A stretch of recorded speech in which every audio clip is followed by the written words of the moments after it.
people of Arizona. And it will stand in recess until the call of the chair. We'll pause. Protesters are in the building. Thank you.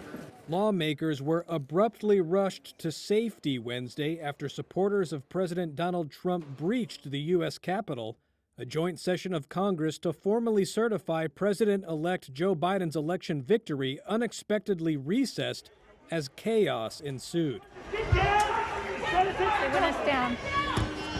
Capitol security stood at the main door of the House chamber with guns drawn as Trump supporters tried to enter, while others occupied the Senate chamber, one shouting that Trump had won the election. Little more than an hour before the evacuations, all eyes had been on Vice President Mike Pence, who said he would not comply with Trump's demand that he unilaterally reject state electoral votes, which the Constitution does not give him the power to do.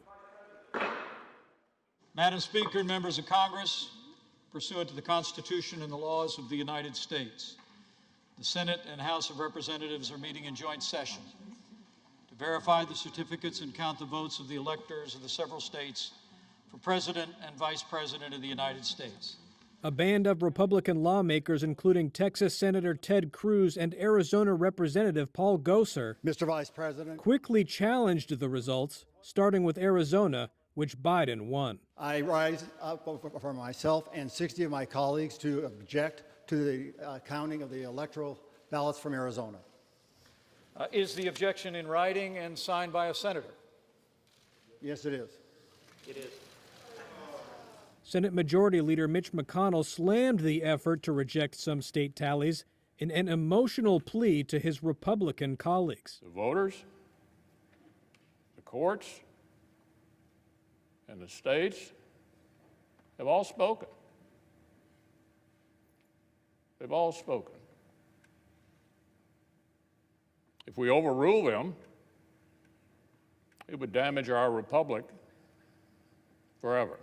Senator Chuck Schumer, who will become the new majority leader after Democrats won control of the chamber with 2 runoff election wins in Georgia, said the Republican challenge to Biden's victory amounted to an attempted coup. The eyes of the world are on this chamber, questioning whether America is still the shining example of democracy. Minutes later, tear gas was deployed in the halls of Congress.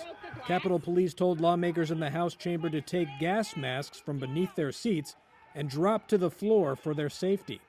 Meanwhile, world leaders expressed shock at images of the violent pro-Trump protesters who overran the U.S. Congress, many of the foreign leaders saying that the outcome of the election must be respected. Take that house! Take it now!